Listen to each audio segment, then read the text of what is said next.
Vamos a apagar los celulares, así no nos suenan, las ponemos en vibración o algo de eso.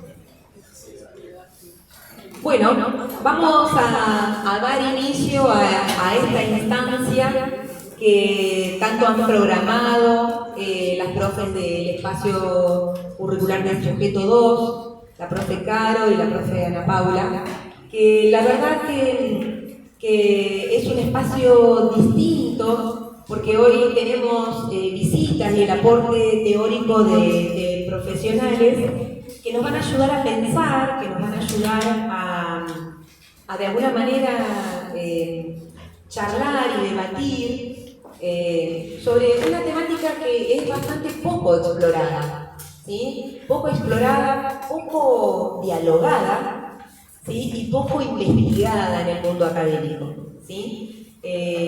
Hablar de la ESI en las vejeces, ¿sí? Y cómo eso interpela a los sujetos, al sujeto en la vejez que transita la vejez. No, es una etapa bastante distante de la que ustedes están transitando, obviamente, pero a la que todos vamos a llegar y por la que todos vamos a transitar en algún momento de nuestras vidas, o que ustedes tienen personas cercanas en su familia que están en esta etapa, pero creo que es importante poder pensar cómo la ESI, como ley, como hasta que nos va rigiendo en el sistema político argentino, atraviesa esta etapa en particular, ¿no? Un tema bastante inédito y poco explorado, como les decía recién, que vamos a empezar a abrir, que vamos a empezar a trabajar con Maricel y con Alejandra, que son profesionales, personas que se han dedicado y que están trabajando tanto en la ESI como en el campo de la medicina, y a las cuales realmente agradecemos muchísimo su presencia, y se lo vamos a demostrar con este fuerte aplauso que le vamos a dar a la.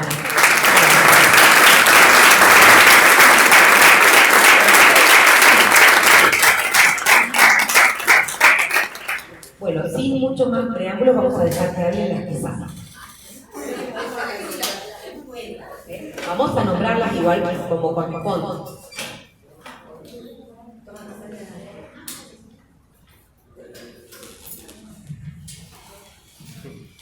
Buenos días a todos, gracias por su presencia.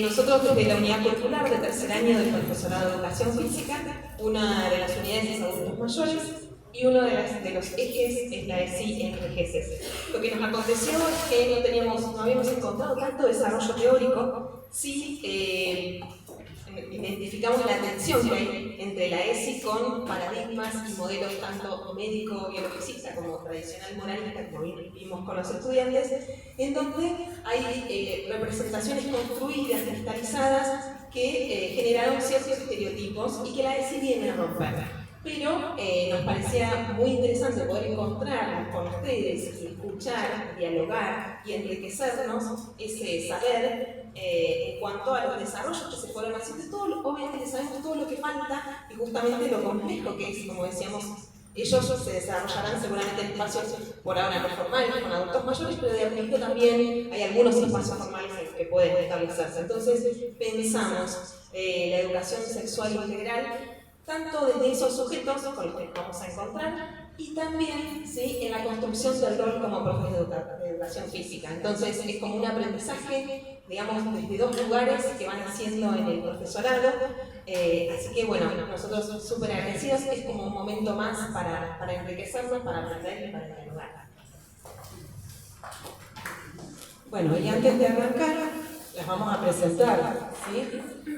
Hoy nos acompañan, nuestras invitadas son Alejandra Romero, ella es médica generalista, ¿sí?, con orientación en sexualidad clínica, trabaja actualmente en el Hospital Artemio de Sati, ¿sí? Y Maricel Sebori, que es licenciada en psicología, especialista en salud mental comunitaria y actualmente es legisladora por el bloque Juntos Somos Bien, ¿sí? le vamos a dar la palabra a nuestras invitadas. Lo que sí, los invitamos a ustedes, renovamos este marco, este encuadre para la tarea de hoy, que tiene que ver con generar un diálogo. O sea, esto no es una conferencia, la intención es que ustedes puedan intervenir desde sus preguntas, sus comentarios, ¿sí? Lo que ustedes crean necesario poder decir al momento que están dialogando con nuestras invitadas. Bien, para eso lo que les vamos a pedir es que levanten la mano, nos acercamos con el micrófono para que quede grabado y registrado el comentario o preguntas. Si no se animan a hablar con el micrófono, no hay problema, nos acercamos y nosotros le explicamos la pregunta o lo que ustedes quieran compartir. ¿Bien? Pero la invitación es eso, a generar un conversatorio. ¿Bien? Bien. Ahora sí, Ale. Hola, buenos días a todos. Primero, gracias por la invitación, por poner este tema aquí y bueno, y también por estar ustedes acá escuchándonos. Como les decían recién, la idea sería que ustedes, yo les voy a ir contando, les voy a ir dando algunas cosas que preparé y la idea sería que ustedes me pregunten si algo no entienden o si algo de lo que yo soy o quieren ampliar algún tema, ¿sí? Bueno, como las chicas recién me presentaban, mi nombre es Alejandra Romero, trabajo en el Hospital Sarli.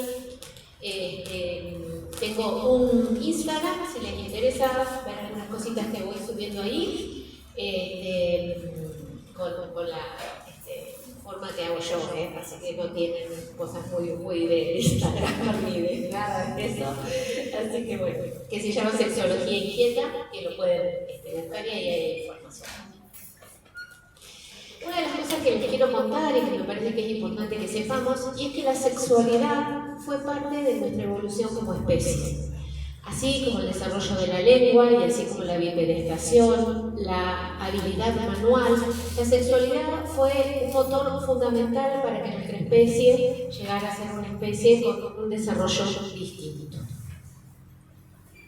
Algunas definiciones para que todos nos pongamos, hablemos más o menos el mismo idioma.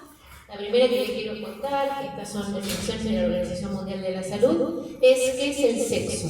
¿Sí? Pensamos muchas veces que hacemos como un paralelismo de sexo con una práctica sexual, y en realidad el sexo son todas las características que tenemos como especie que nos definen como machos, como hembras o como intersexos. ¿Sí? Sepan que hay más de 600 intersexualidades.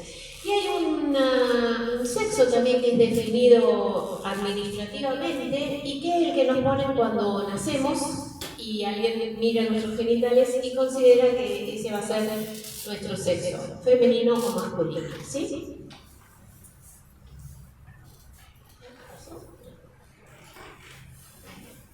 Pero la sexualidad es una dimensión humana mucho más amplia y está incluido todo lo que tiene que ver con el sexo, con el género, con las identidades, con la orientación sexual, con la vinculación afectiva, con nuestra capacidad de dar y recibir amor, y también incluye la reproducción.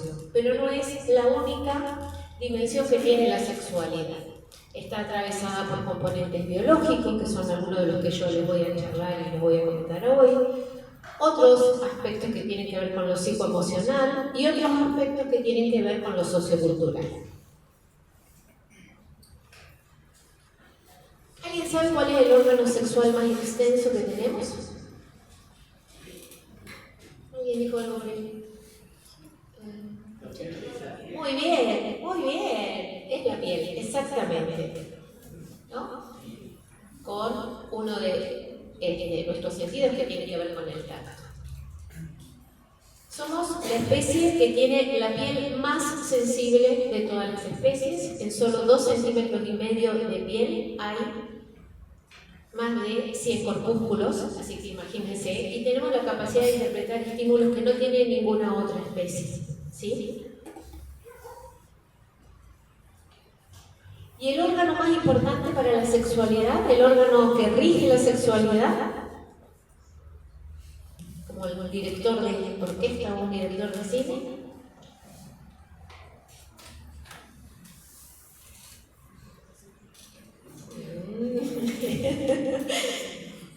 es este señor que se llama cerebro.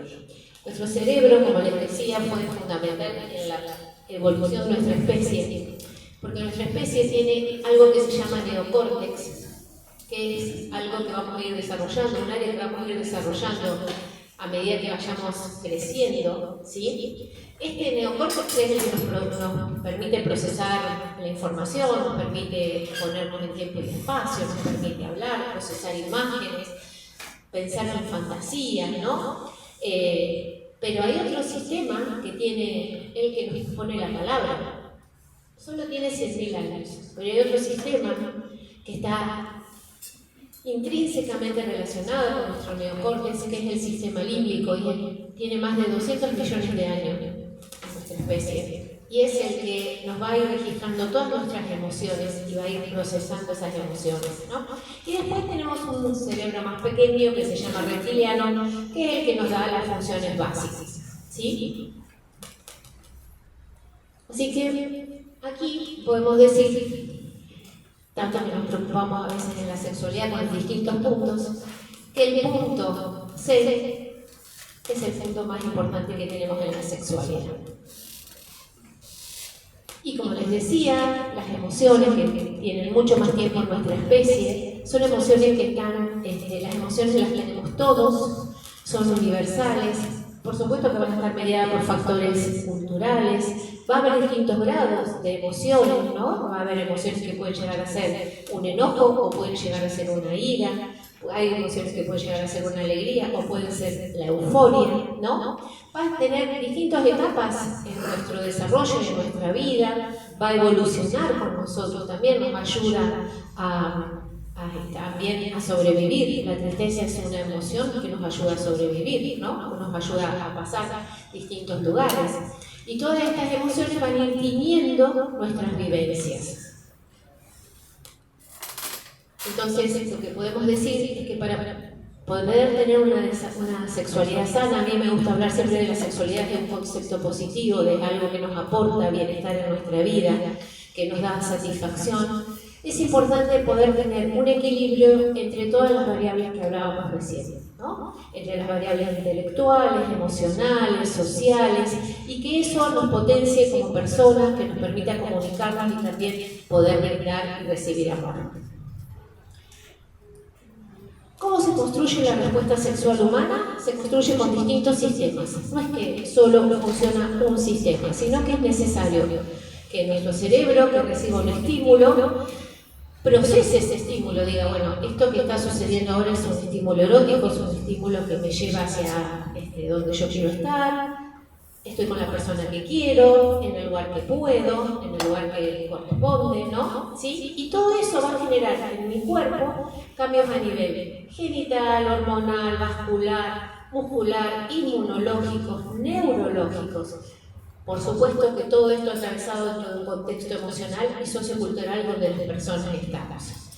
Y solo a modo rápido, como para contarles esto, porque no vamos a hablar mucho detalle, pero sí sepan que hay un sistema hormonal que tiene mucho que ver con la respuesta sexual, pero que no es el único, por supuesto que todo lo otro que dijimos también, en donde hay hormonas como la testosterona, el estrógeno y la oxitocina, que son muy importantes.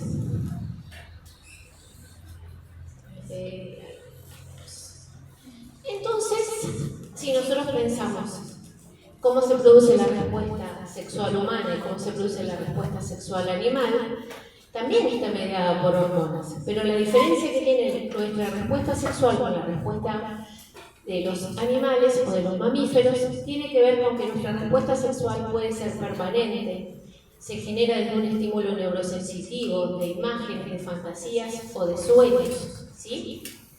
A diferencia de lo que sucede en general en la especie animal, que tiene que ver con una cuestión cíclica que va vinculada hacia sobre todo la reproducción, ¿sí? Aunque también las especies pueden llegar a tener otra satisfacción sexual sin esperar reproducción.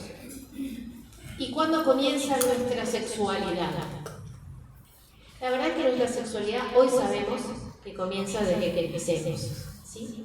Cuando nosotros nacemos hay una hormona que se llama oxitocina, que la va a segregar la madre y que también la vamos a tener nosotros, Y esa hormona que pensábamos que solo funcionaba en ese momento va a ir. Ustedes vieron que yo se las mostré ahí, que cuando llegamos a una etapa, en el momento de máxima satisfacción, también nuestro cuerpo segrega oxitocina. Y también segregamos oxitocina cuando miramos a nuestro perro y lo acariciamos, y también segregamos oxitocina cuando vemos a una persona que nos cae bien, con la cual tenemos afecto y con la cual nos hace sentir bien, ¿sí? Es una hormona que actúa para muchas cosas. Pero además, vamos a ir construyendo desde que nacemos nuestros propios mapas del amor. Y esos mapas del amor son en toda nuestra piel, en nuestros afectos, en cómo fuimos cuidados, en cómo fuimos calmados cuando estábamos angustiados, qué recepción tuvo nuestra tristeza, cómo nos ayudaron a pasar momentos buenos o a momentos malos, ¿sí? Todo eso va a ir construyéndose en nuestro cuerpo, que muchas veces no lo sabemos o no lo tenemos en cuenta. Sí. ¿Y se termina nuestra sexualidad? ¿Ustedes qué les parece? ¿La sexualidad termina? No, ¿no es cierto? No se termina nuestra sexualidad. Continúa, yo me paro acá en el medio, por todo el tiempo que nosotros querramos y de la manera en que nosotros querramos vivir. ¿Y por qué hablar de sexualidad? ¿Por qué hablar de sexualidad en distintos ámbitos y en distintas instituciones? El primero es porque es un derecho humano. En el año 97 recién, o sea, llegamos antes a la luna, antes que declararon que los derechos sexuales forman parte de los derechos humanos, ¿sí? Y entre todos esos derechos, que son 25, hay algunos derechos que a mí me parece que son importantes que tengamos en cuenta. Y como sabemos, los derechos humanos son propios y son indivisibles de nuestra forma de ser, ¿no? Entonces no es que porque vos naciste en tal lugar tenés más derechos, o porque vos sos de tal raza, o porque vos tenés cierto poder económico. Los derechos son de todos. Y hay un derecho que es muy importante, que me parece que tenemos que tener en cuenta, y es el derecho al placer. Porque muchas veces pensamos la sexualidad o la limitamos o la reducimos y no pensamos en lo que esto puede llegar a producirnos como personas, ¿no? Entre ellos también está el derecho a la educación, a la atención, a la información científica, a poder decidir cuándo reproducirnos libre y responsablemente, a poder ser autónomos, a tener seguridad, a la equidad y a la privacidad. Y también, como yo les decía recién, hay estudios que demuestran que la actividad sexual satisfactoria mejora la calidad de vida de las personas y mejora también el envejecimiento de las personas, ¿sí? Por ejemplo, ayuda a conciliar el sueño con la secreción de oxitocina y de endorfinas. Las personas que son sexualmente activas en general tienen mejores hábitos de salud, se cuidan más, realizan más actividad física, tienen más interés en el cuidado de su cuerpo. Las personas que tienen un orgasmo en pareja o por su autoerotismo mejoran su calidad del sueño. También una actividad sexual satisfactoria solo o en compañía fortalece el suelo pélvico en las personas que están en edad ya menopáusica, disminuye el prolapso y la incontinencia. Los hombres, en un estudio que se hizo durante 25 años, a los hombres que tenían más frecuencia de actividad sexual eran más longevos, y las mujeres que tenían mejor calidad de actividad sexual eran más longevas. El orgasmo, como decíamos recién, puede bloquear el dolor, sobre todo en procesos cuando uno está en periodos menstruales, porque libera hormonas que disminuyen la dismenorrea, ¿sí? También puede funcionar la estimulación sin orgasmo. Y acá vamos a hacer cierta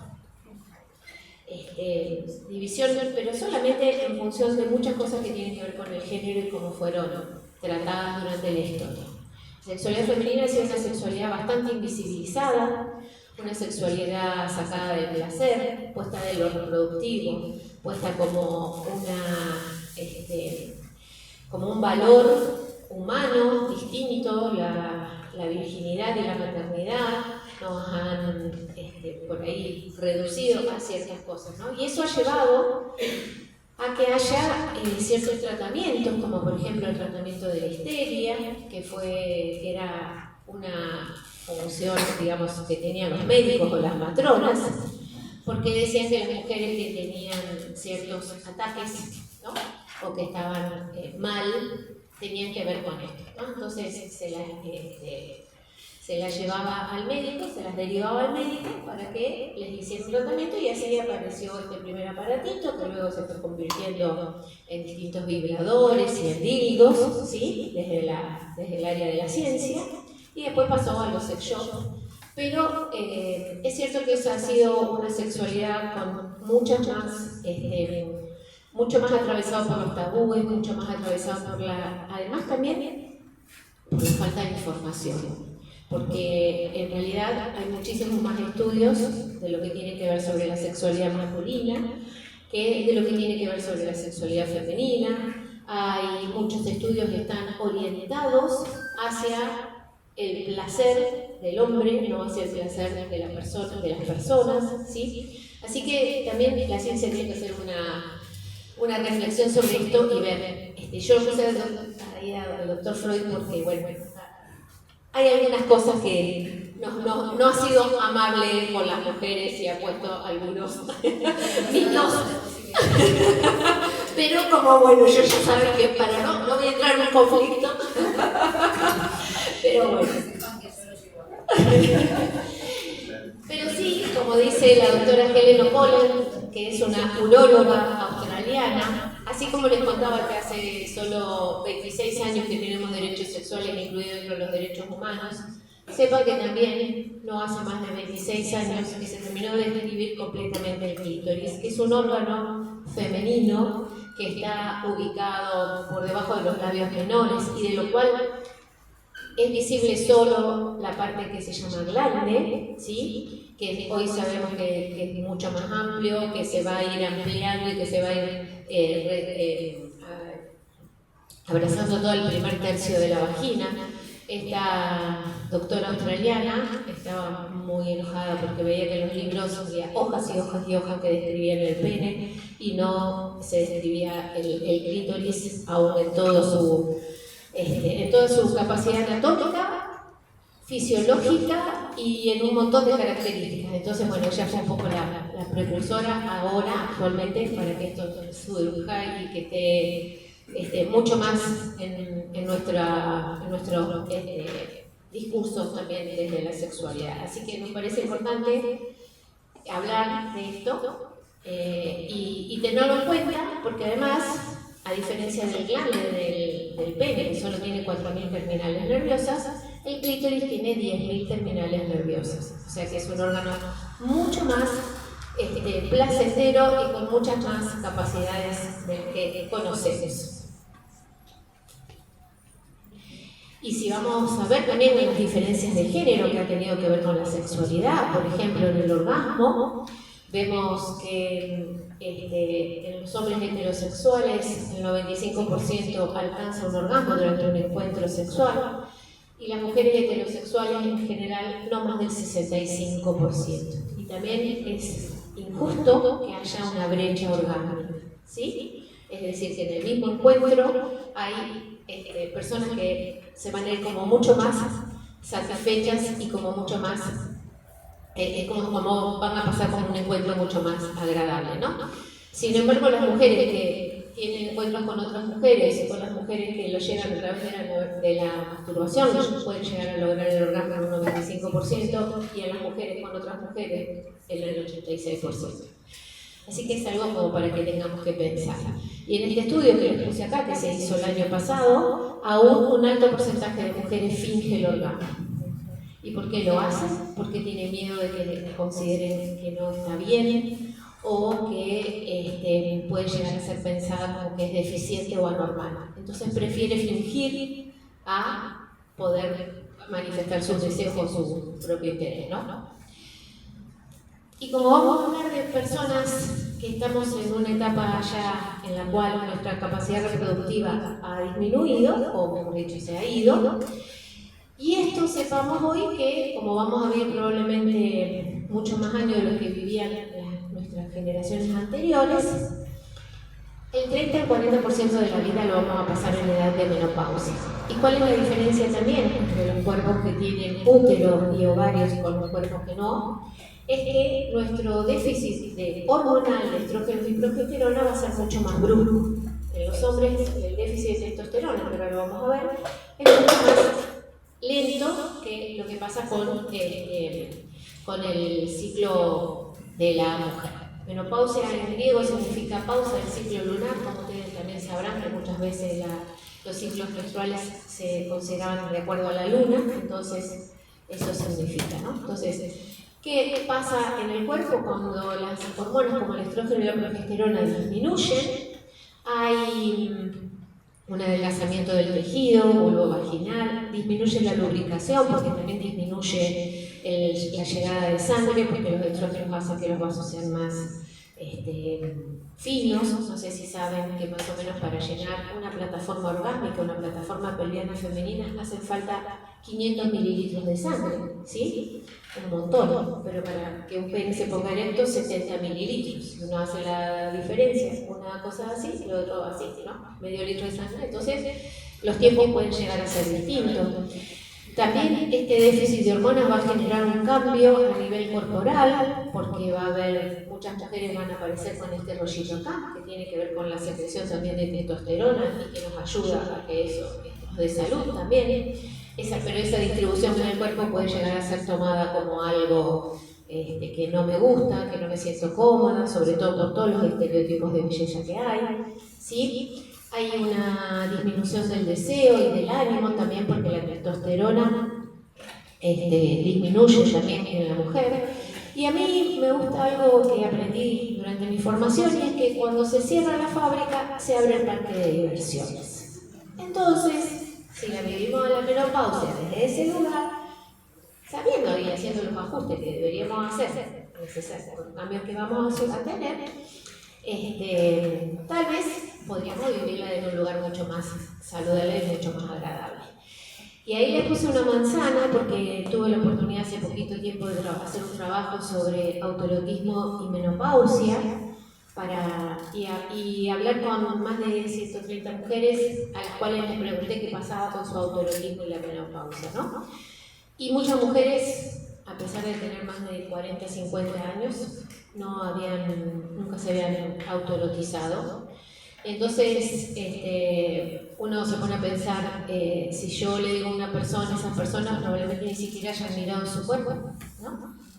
Ahora, si yo les digo que piensen en una manzana, ustedes van a poder pensar en una manzana, van a saber cómo es el sabor, van a saber cómo es la textura, van a saber cómo es la humedad de esa manzana, porque la conocen. Ahora, si ustedes nunca miraron su cuerpo, nunca lo tocaron, nunca lo acariciaron, nunca vieron cómo se estimula, cuál es el estímulo que le gusta, cuál es lo que no le gusta, por dónde, es muy probable que no tenga una representación ni siquiera dentro de nuestra imaginación, ¿no? Y como les decía recién, podemos hablar de la sexualidad masculina, la testosterona que se produce en las células de Leydig, que están a nivel de los testículos, además de otros lugares, va a empezar a disminuir. La testosterona no tiene un efecto solo a nivel genital, sino que tiene un efecto a nivel de los huesos, de nuestro cerebro, a nivel del cardiovascular, a nivel de los músculos, del hígado, del riñón y también, por supuesto, de nuestro aparato reproductor. Por eso, mantener buenos niveles de testosterona que van disminuyendo progresivamente también nos favorece tener una salud general que es muy buena. Y algo que sí les quiero contar, que esto es importante también, y es que también a partir de hace unos años, todo lo que tiene que ver con dificultades en la erección se asocia probablemente con problemas cardiovasculares. Porque esto es la arteria cavernosa, como yo les decía hoy, el pene necesita 70 mililitros para llenarse de sangre, y es por estas arterias donde pasa la sangre, se llena forma como si fuera un espacio que queda trabado por una membrana que se llama albuginia y eso permite mantener la erección, pero la sangre tiene que circular libremente por aquí, ¿sí? Esto es la arteria coronaria, la arteria del corazón, la carótida y la arteria femoral. Entonces, ¿qué va sucediendo? El tabaco, el sedentarismo, la mala alimentación, todo eso puede ir haciendo que la circulación de la sangre allí no sea la adecuada. Entonces, cuando un 50% de la arteria cavernosa está tapada, aparece la dificultad de la erección. Cuando es un 50% de la arteria coronaria, aparece el infarto con la angina de pecho. Cuando es la arteria carótida, que es la arteria que tenemos aquí, puede aparecer una ACV, y cuando es la arteria femoral, puede aparecer una arteriopatía periférica. Y esto tarda muchos años en que suceda. Entre 2 a 5 años, que una persona puede empezar con una dificultad en la erección, puede llegar a desarrollar alguna de todas estas cosas. Y bueno, se los comento porque en general no va a ser algo que les pueda llegar a suceder a ustedes en su edad, porque son personas jóvenes vinculados con esto, pero sí pueden tener familiares o junto con las personas con las que ustedes trabajen, les comenten algo de esto, ¿no? Y como además en general nos da vergüenza y nos cuesta hablar de estos temas, y sobre todo también por los mandatos culturales, que es de lo que significa la erección, muchas veces las personas no lo cuentan, lo callan, ¿sí? Sobre todo cuando no tienen un ámbito de seguridad para poder contarlo. Entonces es importante que lo conozcan para que puedan también estar atentos si alguien se los cuenta algún día. Bueno, ¿y por qué trabajar la ESI en adultos? Un poco por las preguntas que los chicos habían hecho. Y lo primero que yo pienso, y que me pasó a mí también mientras estudié sexología, uno cuando habla de estos temas primero se tiene que atravesar a uno mismo. Uno tiene que pensar, bueno, ¿cómo fue tu ESI? Mi ESI fue una sola charla en toda la escuela primaria. Esa fue toda mi ESI. Nada más. Que además mejor no les voy a contar porque es horrible. Así que preferiría nada. Así que hay algunas preguntas que nos tenemos que hacer. ¿Cómo fue tu ESI? ¿Dónde aprendiste sobre sexualidad? ¿Cómo es tu relación con tu cuerpo? ¿Tenés tabúes? ¿Conocés temáticas de género? ¿Trabajás tus estereotipos, tus prejuicios? ¿Viste situaciones violentas, abusivas? ¿Pudiste trabajarlas? ¿Pudiste buscar ayuda? ¿Tenés ganas y compromiso de hablar de estos temas? La sexualidad, como yo les decía, está muy atravesada por los mitos y por las creencias, ¿no? Y yo acá algunas puse que se me ocurrieron, que podría ser como que la sexualidad no se aprende, o que comienza recién cuando empezamos con nuestro desarrollo puberal, que las embarazadas, por ejemplo, no tienen que tener sexo, que solo es para la reproducción, que las personas con capacidades diferentes o las personas con edades mayores no tienen deseo, no tienen deseo de transicionar o se sienten incómodas con su género, que nunca podemos decir que no, ¿sí? Si alguien tiene una propuesta, siempre hay que decir que sí, siempre hay que estar atentos a esto, ¿no? Que el orgasmo, por ejemplo, en la pareja tiene que ser al mismo tiempo, que el encuentro se termina cuando la persona con pene eyacula, o que lo más importante del encuentro y todo lo que hacemos es previo y que no es sexualidad, ¿no? Que el coito es como la estrella del encuentro. Entonces, ¿qué podemos hacer? Como les decía recién, pensar y sentir nuestro vínculo con la sexualidad, desarmar nuestros tabúes, nuestros mitos, revisar nuestras creencias. Nuestras creencias nos van formando como personas y nos van llevando a que nosotros tomamos ciertas decisiones o elecciones. Hablar de este tema siempre en un espacio cuidado, de seguridad psicológica, qué significa esto, donde el otro sienta que yo no lo voy a juzgar, donde el otro sepa que yo voy a ser empático con lo que me está contando. Tratar de hablar en positivo, hablar desde el placer. Si me cuesta hablar de este tema y por ahí lo quiero sacar de alguna manera, escribirme a mí, bueno, ¿cómo podría hablar de este tema en esta charla? ¿Cómo podría hablar de esto? Preguntarlo, releerlo, ¿no? Abordar la sexualidad además desde una perspectiva de género integral, no dar siempre por sentado que la persona no está hablando de una pareja heterosexual. Y esta es una frase que escuchamos en una charla de ESI, que donde hablaban que primero aprendí que era un embarazo no deseado antes de aprender lo que puede ser el placer en la sexualidad. Sepan que las poblaciones más como de mi edad o de mi generación, probablemente las que sean las de sus padres, nuestra formación o nuestra educación sexoafectiva ha sido muy sobre el porno convencional, el porno que uno encuentra gratuito por ahí, y mucho de lo afectivo, sobre todo en las telenovelas, lo que Disney nos enseñó y todo eso, ¿no? Y por eso hemos pensado que una sexualidad satisfactoria tiene que ver con una cópula reiterada, con un coito reiterado, con una persona que gime intensamente, desaforadamente, y con un caballero con una virilidad bastante importante.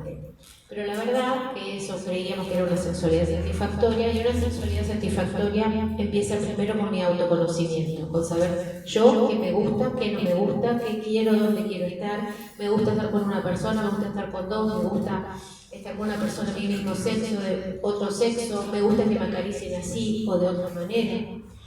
Alimentándome saludablemente, alimentándome sobre todo con una gran cantidad de verduras y frutas en mi alimentación, con pocos alimentos que tengan que ver con ultraprocesados, ¿sí? Eso nos atraviesa en todo, también en la sexualidad, porque también tiene que ver con todo lo que tiene que ver con nuestra salud vascular, con un manejo del estrés adecuado, con saber cómo autorregularme, cómo manejar las situaciones que me pueden provocar estrés.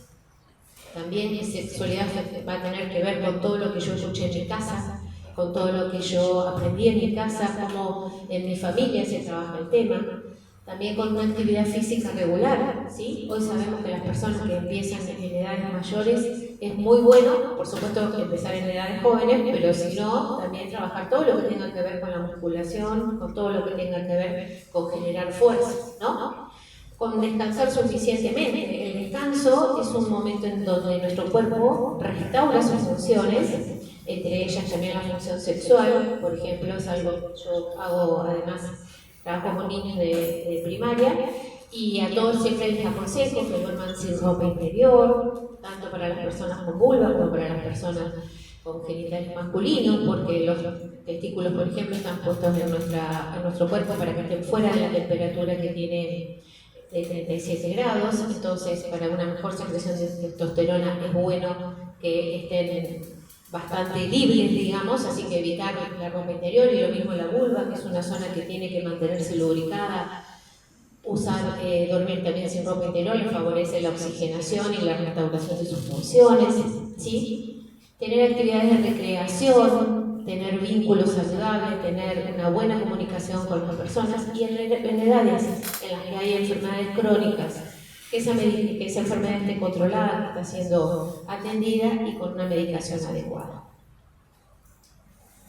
Así que, como dijo Pablo Picasso, solo envejecen los que se preocupan por la edad, yo me preocupo solo por vivir. Nada más, chicos.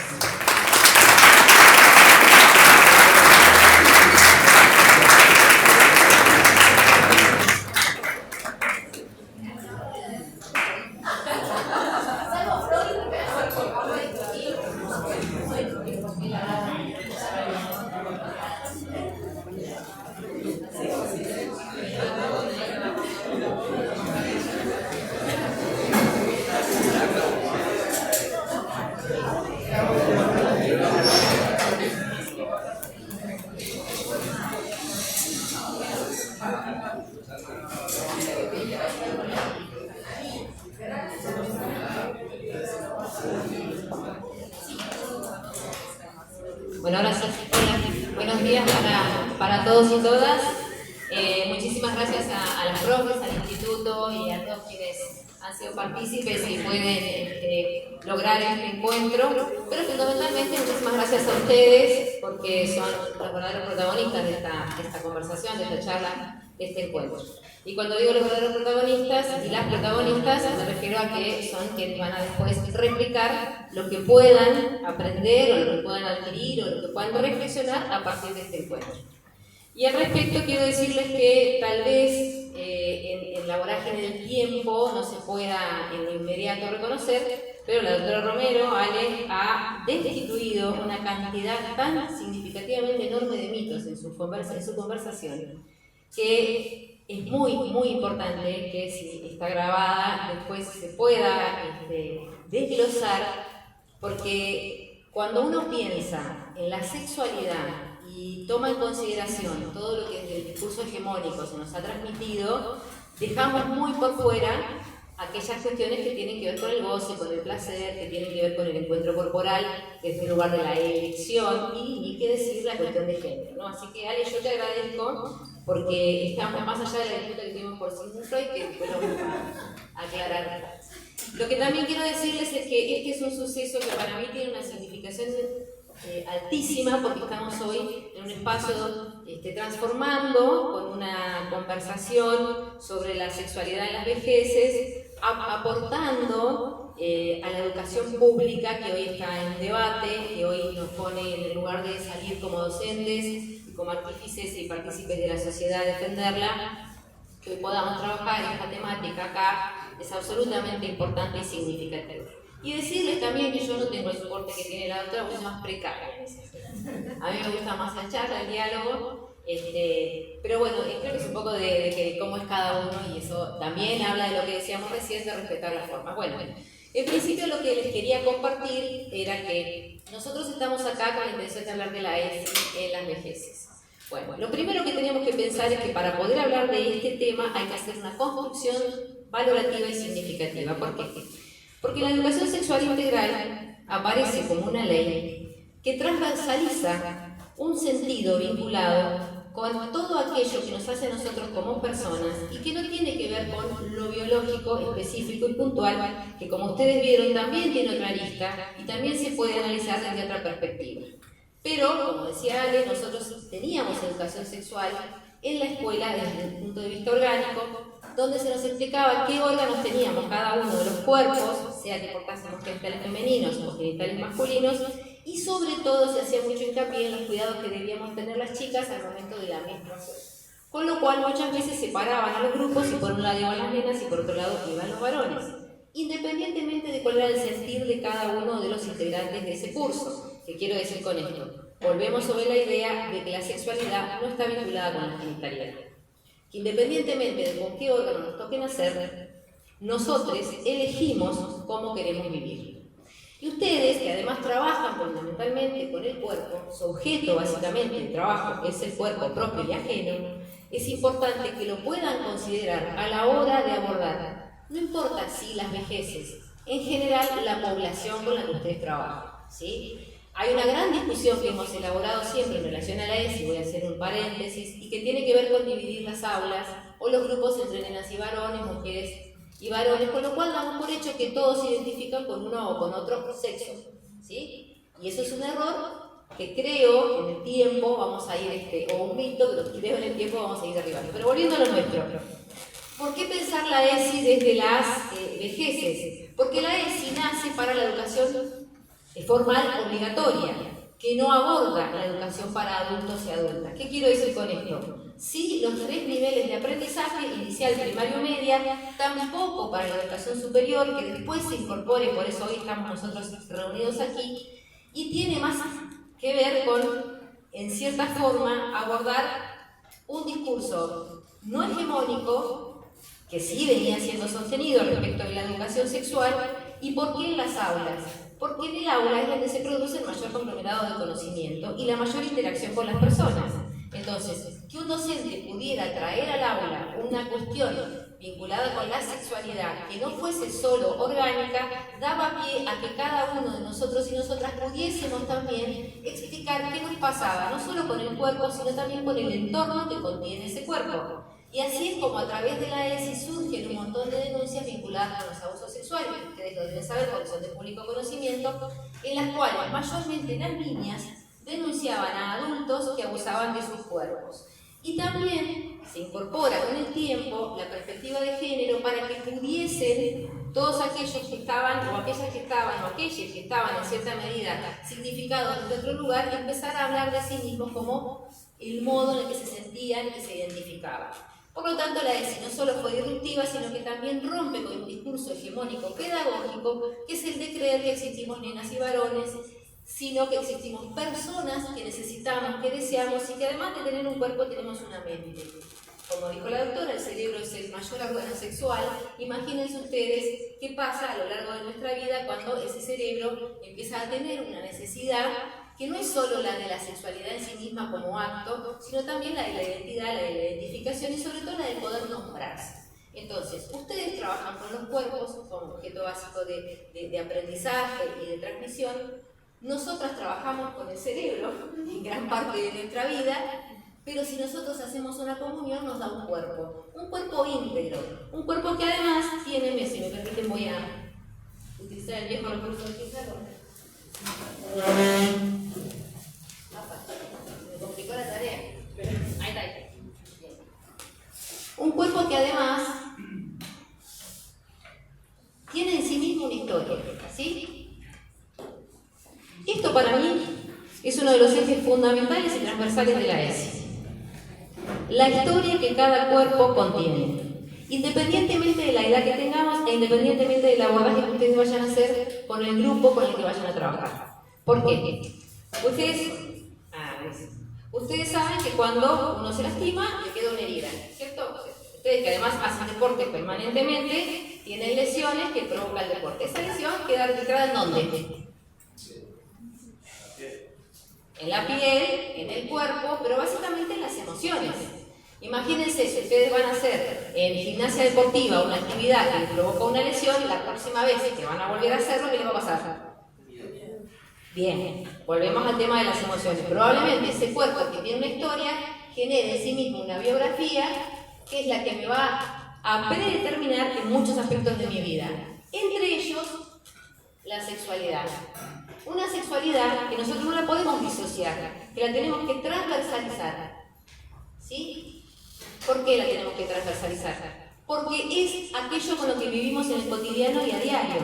Nosotros somos cuerpo. El cuerpo es política, el cuerpo es sexual, el cuerpo es vida, el cuerpo es todo aquello que hacemos en lo cotidiano y que nos permite desde respirar hasta hablar con otro, contactarnos y tener un vínculo, sea cual fuera el hilo, determinación. El vínculo que tenemos hoy acá puede ser un vínculo desparejo, ¿sí? En donde uno tiene un conocimiento y el otro lo está construyendo, o puede ser un vínculo transversal en donde ustedes, a partir de lo que nosotros vamos transmitiendo, incorporan y construyen. ¿Sí? Eso mismo va a pasar con la ESI en las vejeces, porque no hay nada. Nada escrito, como bien dijo la profe.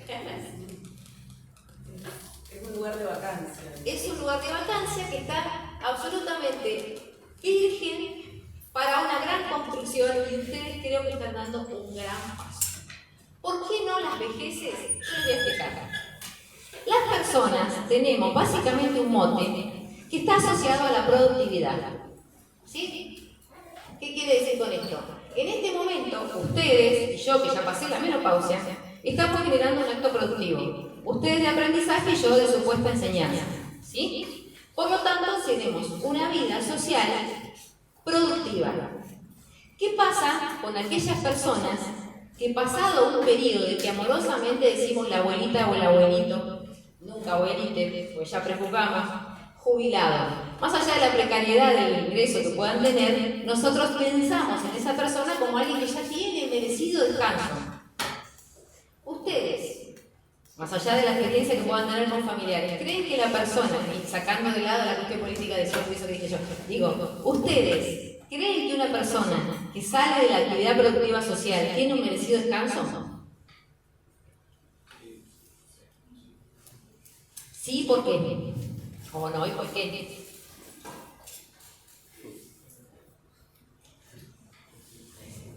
Sí, por esto, porque creemos que ya produjo demasiado. ¿Para quién? Para un Estado, para una empresa, para la sociedad. Y esa producción es real, ¿sí? Un hecho concreto y sexual. ¿Por qué? Porque la reproducción implica la generación de hijos, hijas separadas. No sé si van a entender la letra, pero hijas. ¿Sí? Entonces, las personas nacemos con un mote que es la producción social, cultural, pero sobre todo la producción sexual. Entonces, ¿qué pasa? Cuando estamos en la edad productiva somos válidos en un contexto social en donde todo aquello que se piensa para que nosotros podamos tener un crecimiento. Inclusive la Ley de Educación Sexual Integral, que nace en el 2015 para transversalizar aquellos conocimientos que eran necesarios al momento de quitar o dejar de lado lo que se venía transmitiendo con respecto al cuerpo, que era absolutamente orgánico y biologicista. La transversalizamos, le ponemos cultura, le ponemos emoción, le ponemos sentir y sobre todo le ponemos la posibilidad de que la gente pueda, una vez que aprenda a decir que no, a decir que sí, a pedir lo que quiere y, como bien dijo Alejandra, a entender que la sexualidad no la voy a aprender a partir de un embarazo no intencional, ¿sí? Pero sobre todo el respeto por uno mismo y por el cuerpo. Entonces, cuando dejamos de ser seres productivos, salimos del sistema.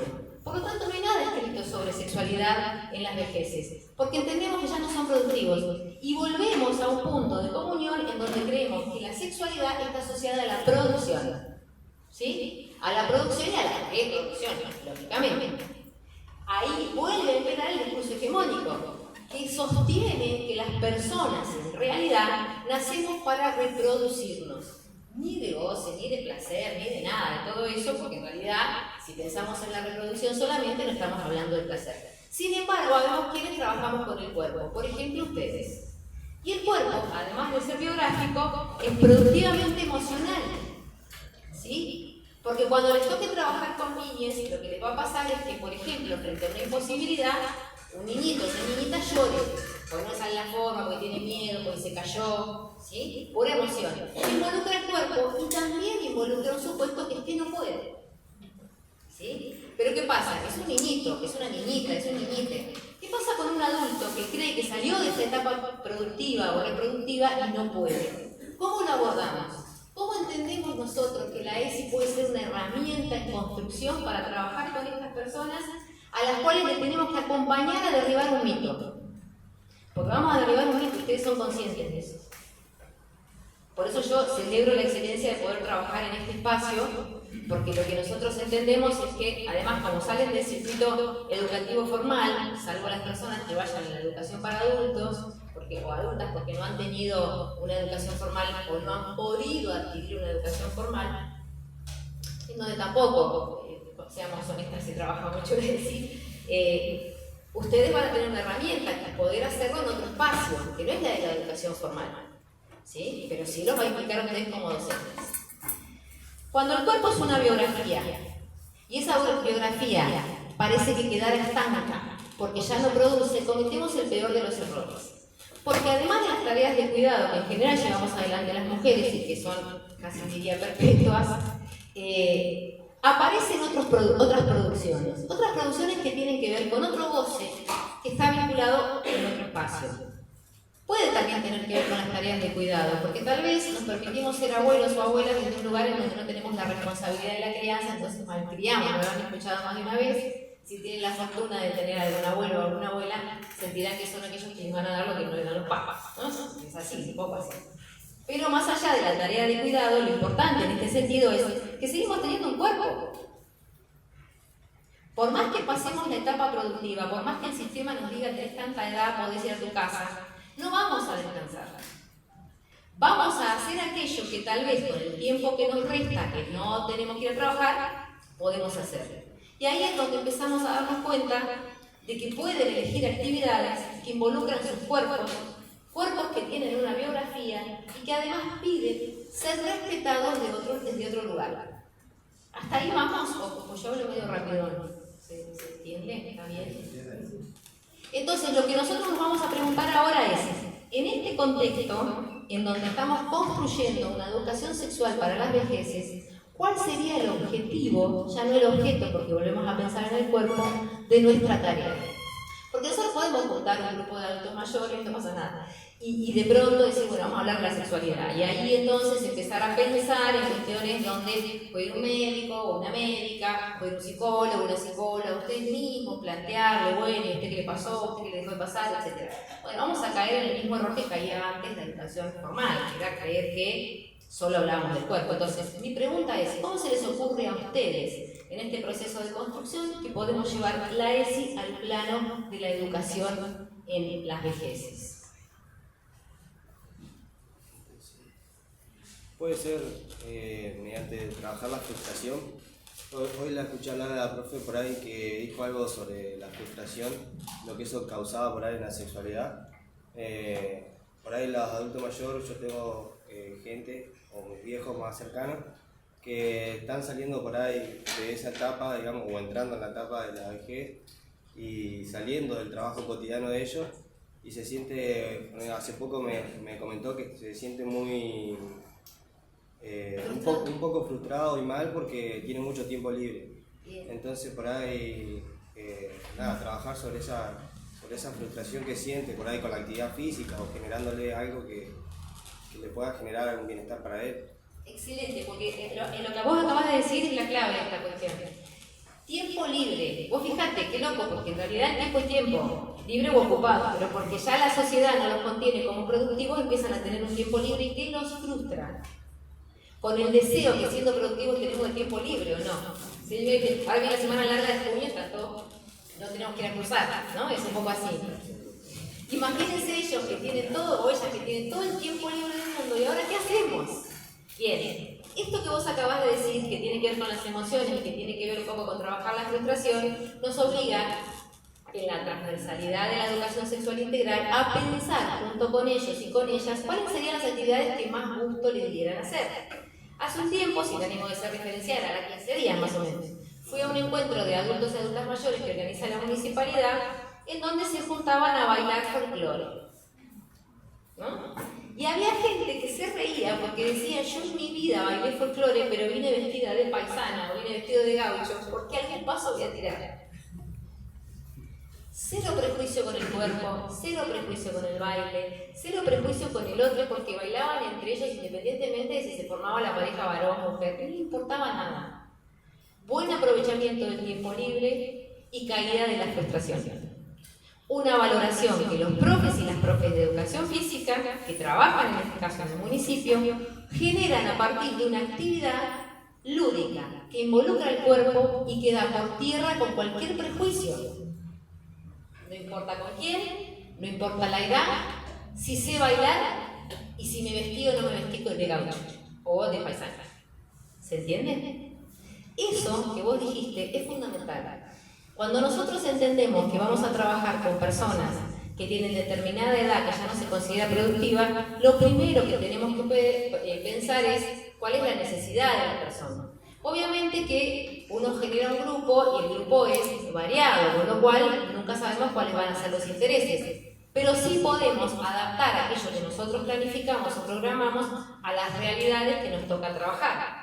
¿Sí? Porque muchas veces vamos a encontrar que hay gente que está muy atravesada por los prejuicios y que difícilmente los pueda derribar. Entonces, volvamos al caso del baile. Si yo le digo, vos bailá con él, y vos decís, no, yo voy a bailar con un varón. Sí, podés bailar, si el baile baila.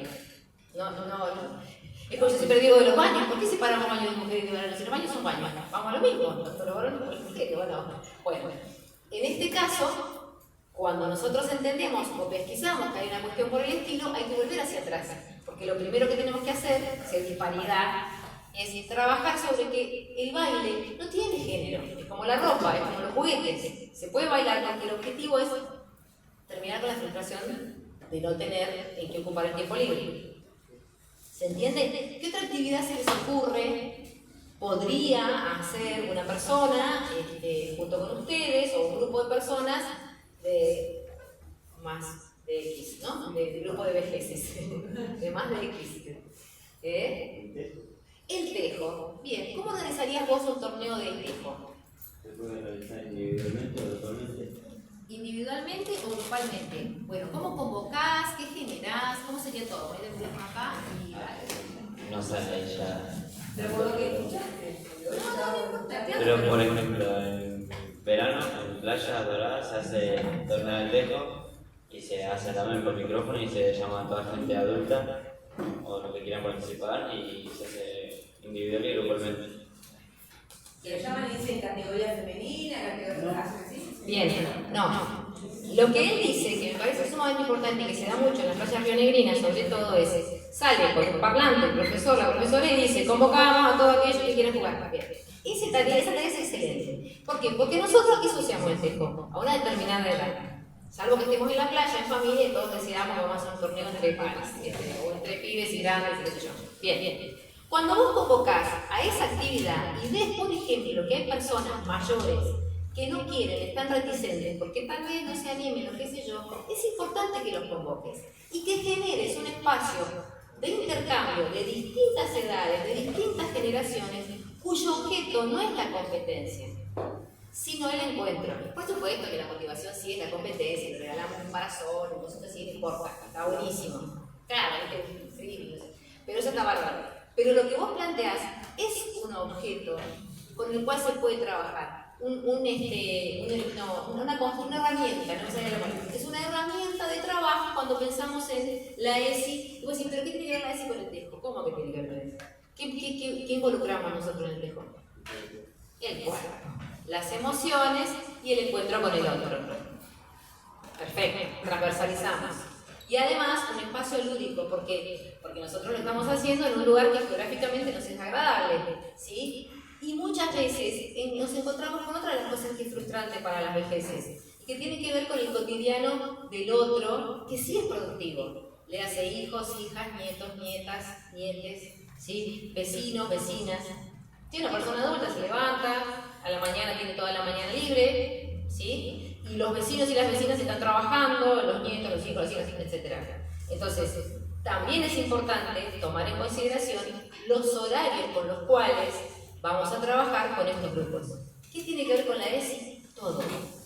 ¿Por qué? Porque si una persona de determinada edad que ya no tiene un espacio productivo, que ya no forma parte de un sistema, se levanta al mismo horario que se levantaba todos los días de su vida, se va a frustrar más rápidamente, se va a angustiar más rápidamente y se va a sentir mucho más triste más rápidamente. Porque aquello que hacía todos los días ya no lo puede hacer. Qué distinto es que esa persona se levanta, desayuna, la mayoría de los casos puede, y se va a un lugar determinado, junta vecinal, mismo acá en el instituto. ¿Por qué? Porque hay un curso o hay un encuentro de X. Por ejemplo, bueno, no sé si se puede hacer tejo en otro espacio, pero sí, ¿cuál sería tu idea? Nosotros tenemos el espacio en Sierra, que es una arboleda, y ahí tienen también canchas de tejo, fogones, tienen todo para juntarse entre ellos, digamos. Perfecto. ¿Por qué? Porque ustedes lo que pueden hacer es, vamos a hacer una actividad al aire libre en los fogones de la costanera, muy buena tu idea, y les pedimos que lleven el tejo, les pedimos que lleven guitarra, les pedimos que lleven X. Sí, decime. Otra. Perdón, fuerte. Teniendo en cuenta la perspectiva, hablando de que el adulto mayor viene de una perspectiva de un proceso en el cual esa persona estaba enfocada en formar una familia, en producir para la sociedad y después terminar eso y ya. Sí. Sino solamente inculcarle los pares, sino que también la familia, que también acompaña a los lugares que por ahí se frecuentan. Por ejemplo, una colonia en la cual no solamente se encuentren adultos mayores, sino que haya días específicos en donde inviten a alguien de la familia que quieran que lo acompañe. Y eso creo que también a ellos los ayuda mucho a poder romper con todo eso lo que ellos tienen construido anteriormente. Perfecto, me parece bárbaro. Y ahí es donde implicamos a la educación sexual integral y los afectos, ¿sí? Porque en este sentir de la falta de productividad también empieza a pasar esto, ¿no? Como que ya no me lleva, ya no me acompaña, yo ya estoy vieja, etc. Entonces, está muy bueno. Por eso me parece que la idea que trae él desde lo local, desde lo regional, que sí siempre es importante, y esto voy a hacer un paréntesis, que uno mire desde la perspectiva del lugar en donde habita, ¿no? Porque por ahí nosotros acá tenemos mar, ustedes también, pero puede haber algunos de ustedes, no sé si son todos de localidades cercanas o si están en otro lado, que hay que buscar otras actividades, qué sé yo, si vienen de la línea, en invierno no los vamos a llevar al aire libre, porque diríamos nosotros tampoco, porque está fresco. Pero bueno, lo que quiero decir es, también hay que pensar, como pensaríamos para una otra persona, qué tipo de actividad podemos hacer. Por ejemplo, yo pienso, ¿no? ¿Qué pasa si nosotros planificamos una actividad que tiene que ver con aprender a nadar o dar los primeros pasos, pero al aire libre? Y juntamos un grupo de colonia que vaya junto con su familia al río a aprender, qué sé yo, una chapuceada, no sé, ustedes son especialistas. ¿Qué estamos haciendo nosotros ahí? ¿Qué estamos trabajando si planificamos una actividad de esa naturaleza? cuerpo, emociones, vínculos, aprendizaje. Cuerpo, porque ¿qué involucra la natación? Así sea que hagan este ejercicio. El cuerpo y la desnudez, tan significativa en la vida de los adultos mayores que generalmente se repliegan también en ese aspecto y empiezan como, no solo porque tienen frío, sino a taparse cada vez más, porque ya el cuerpo no tiene ese representatividad del mandato cultural que tiene en general cuando tenemos determinadas edades. Es un punto bastante importante para trabajar también. Vínculos, ¿por qué? Porque si vamos con alguien de la familia, que puede ser alguna persona que le entretenga la actividad, porque también es cierto que si los invitamos a bailar folclore a la familia, por ahí se pone un poco como, y no, hasta vos. Bueno, yo conozco personas adultas mayores de las vejeces que rapean, que ustedes no se dan una idea cómo, porque bueno, aprendieron un lenguaje que antes no lo conocían, entonces una actividad compartida. Emociones, ¿por qué? Porque tal vez nunca en su vida pudieron hacer una actividad que les involucre el cuerpo en un espacio abierto y en el agua, porque no tenían acceso a la pileta o porque no tenían nadie que les dijera nada. Y además liberamos algunas cuestiones que, como bien nombraba la doctora, están asociadas a las hormonas, que les permite generar un poquito más de perspectiva de vida. Entonces, hay muchas actividades que no tienen que ver con un encuentro donde yo les planteo o ellos les plantean cuestiones vinculadas con la sexualidad asociada al sexo, a la genitalidad, a la reproducción o aquellas cosas que hacen básicamente al cómo nos vemos, nos miramos y miramos a los demás. Simplemente un juego, porque si hablamos de la ESI como transversal, también la involucra, la contiene y les permite a las vejeces entenderse desde otro lugar, e incluso hasta poder pensar diferente, más allá de aquello con lo que vienen en su forma, en su mirada y sobre todo en su biografía. Yo insisto sobre estamos con el horario, yo insisto con este concepto de la biografía porque yo cuando que vos creo que dijiste que en la piel que quedaba una cicatriz, sí, bueno, o uno por acá, no estés por acá, el cuerpo como biografía lo que contiene son las emociones, ¿sí? Entonces lo que nos pasa muchas veces es que una lesión nos recuerda cuando hace frío, cuando hace calor, cuando volví a hacer actividad física, cuando me lesioné. Imagínense cuando hubo maltrato, cuando hubo dolor, cuando hubo alguien que osó ultrajar ese cuerpo, que lo sobrepasó sin permiso. Qué difícil es, ¿no? Y qué difícil es sobre todo cuando además estamos en una etapa de nuestras vidas y no tuvimos mucho tiempo para procesar ese dolor en el cuerpo. Entonces no todos y todas van a estar preparados o preparadas para una actividad que involucre el cuerpo. También es factible en este resumen de actividades que uno puede pensar desde la ESI para trabajar con las vejeces, que tengamos opciones, ¿no? Porque el cerebro se estimula jugando al ajedrez, por ejemplo, o a las damas o a las cartas, ¿no? Y también hay mucha emoción en eso porque se ponen competitivos, como lo hacemos también nosotros y nosotras. Imagino usted jugando al truco en algún momento, y es así. Entonces, no me parece descartable que también se pueda acceder a una actividad que involucre otra parte del cuerpo, y no necesariamente una actividad en sí. ¿Estamos? ¿Estamos ya? Estamos muy bien. Estamos muy bien. Bueno, yo quiero nuevamente agradecer la disposición para poder escucharnos, atendernos. Espero que puedan haber recepcionado cuestiones vinculadas con aquello que quisimos transmitir. Hablo por mí, hablo por Ale también. Creo que queda abierta una puerta para seguir trabajando un montón de cosas más, porque a mí se me ocurriría. Me encantaría explicarles por qué lo del Dr. Freud, pero no se los voy a explicar. No, vamos a explicarlo para que ¿qué vas a explicar? Vamos a explicarles por qué esta discusión que tenemos. No, ninguna discusión, yo la hago por citar. La cuestión es así.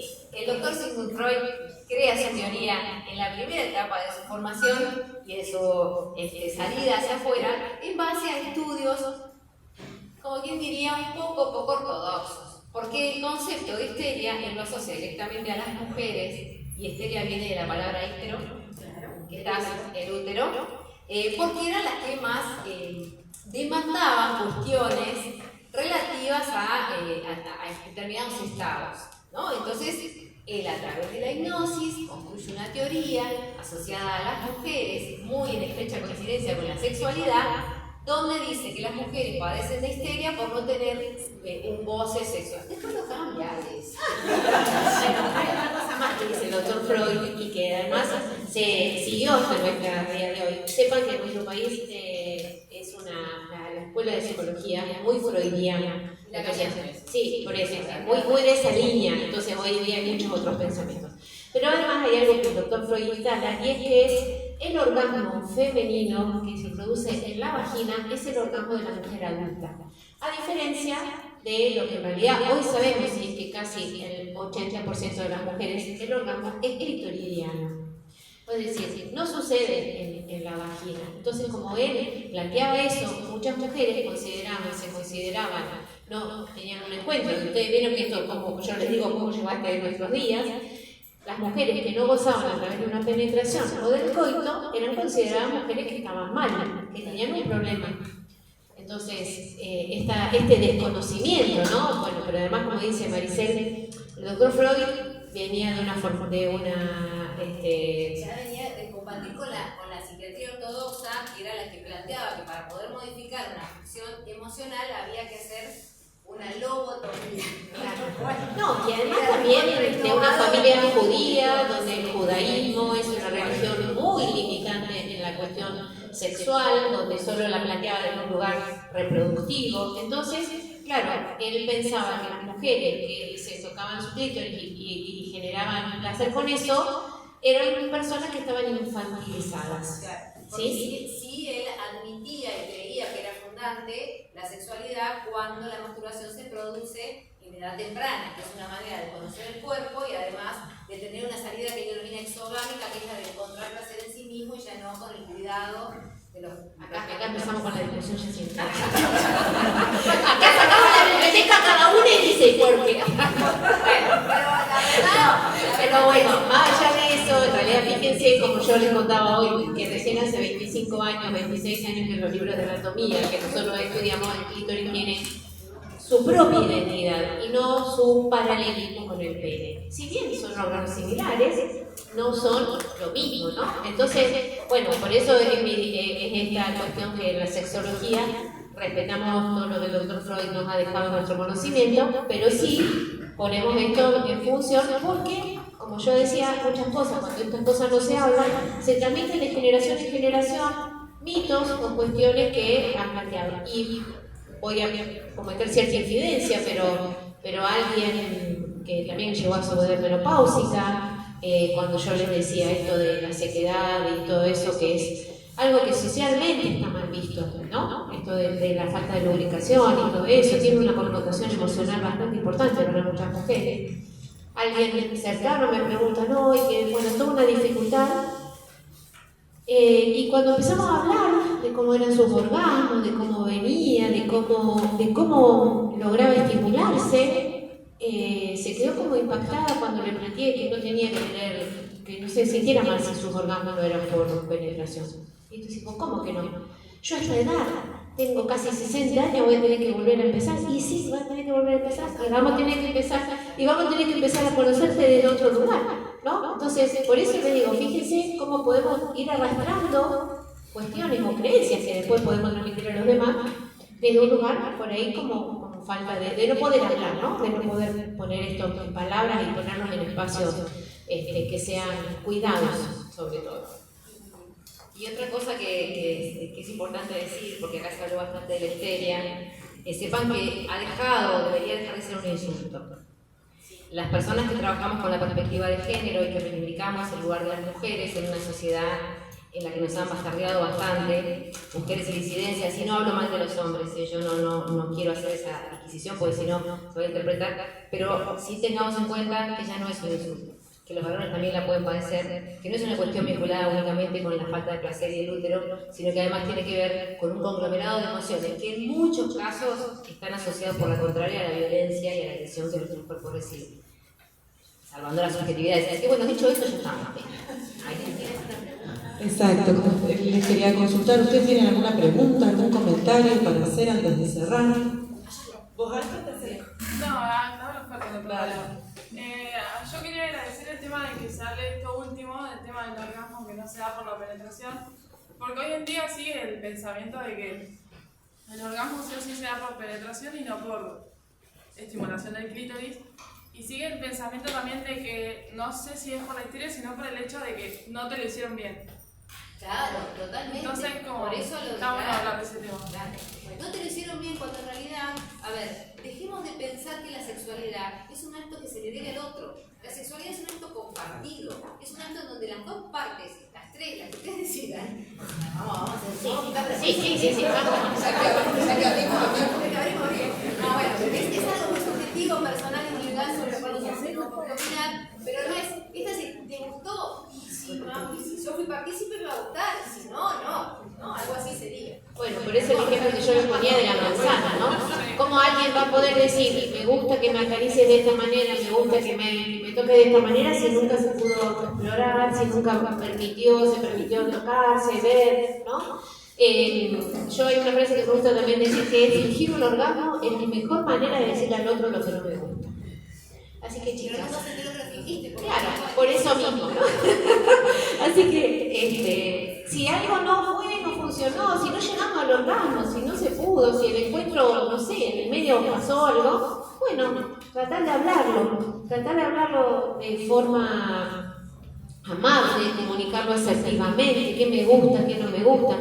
Sepan que los orgasmos son genitales y extragenitales también. Ahora, si yo no sé que a mí que puedo llegar al orgasmo con la caricia en el pezón o con tocarme el cuello o con todas esas cosas, es muy probable que no se lo pueda transmitir al otro. Si yo no sé que a mí me gusta la milanesa sin ajo, con perejil, que esté macerada, que todas estas cosas, es probable que me tenga que comer cualquier milanesa. Ahora, si yo pongo las condiciones, es probable que coma una milanesa que a mí me gusta, ¿no? ¿En esto? Tampoco como biografía. ¿Algún otro comentario, pregunta? Yo creo que estas instancias ayudan un montón a pensar mujeres que quizás ellos entienden que son alejadas, o la ex o la vejez, alejadas de su propia condición en este momento, no de la formación, pero que sí ayudan un montón, a mí me parece, a empezar a romper muchos de esos mitos, de poder empezar a hablar entre ustedes de cosas que sí le están pasando, de poder empezar a pensar en el autoconocimiento, de poder empezar a romper con algunas barreras, mitos, prejuicios, representaciones, a veces algunas donadas por el ámbito familiar, donadas por el ámbito de los amigos o de las amigas o de las personas con las que nos vinculamos y charlamos algunos temas, pero que nosotros tenemos que ir asumiendo el compromiso con nosotros mismos de generar estas instancias de autoconocimiento, conocimiento con el otro, de poder empezar a hablar de lo que me pasa con el encuentro con el otro, con lo que me pasa cuando yo estoy solo, cuando lo que me pasa a mí en relación a mi cuerpo, a mi biografía y a este autoconocimiento que necesitamos, no solamente como sujetos o como personas, ¿sí? Sino para el día de mañana, para poder vincularnos con otros. ¿Sí? Así que creo que es fundamental y yo realmente agradezco esta charla, este espacio, que creo que es un puntapié divino para que ellos puedan empezar a hacer algo más con esto. ¿Sí? Y que obviamente se profundiza en el espacio de ESI y que en cada uno de los espacios curriculares que ellos van transitando también se pueden seguir como charlando o dialogando. Exacto, tiene que ser una instancia de apertura, ¿no es cierto? Y justamente eso es lo que iba a retomar para cerrar, esta posibilidad de poder mirarnos primero a nosotros, pensarnos nosotros, para después desde allí pensar cómo trabajamos con nosotros, ¿no es cierto? Bueno, si no hay más comentarios, más preguntas, les agradecemos nuevamente la presencia.